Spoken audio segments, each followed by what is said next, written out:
we started the national talent search for Snow White. And we started at the Walt Disney Studios. So we get there and there was just a line out the lot. I couldn't believe how many girls were, auditioning for it. And that was just the first city, Los Angeles. And we also had auditions in New York and Chicago. I worked at this cocktail restaurant type place called the Gaslight Club because they were singing cocktail waitresses. The woman behind the bar one night was reading the Chicago Tribune. It must have been a slow night.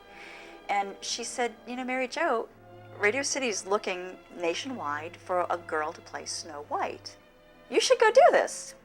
After we sang and we danced and did all of our stuff, they lined us up. And if you've seen Chorus Line, what they do is they call the names and the people step forward and they think, oh good, I'm cast. But what they do is they dismiss them. So they called these girls forward and said, you're dismissed. And I sat there thinking, oh, I'm going to New York.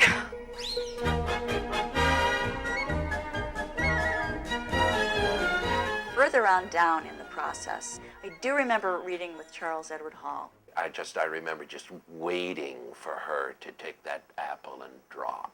And I lay there for a minute, and then I opened my eyes, and I looked up, and Charles was looking at me, and it was kind of with horror, like, is she all right? God, she just fell to the floor. He didn't know I was acting. And Bob Yanni said, we'd like you. We'd like you to play Snow White. And I said, you would?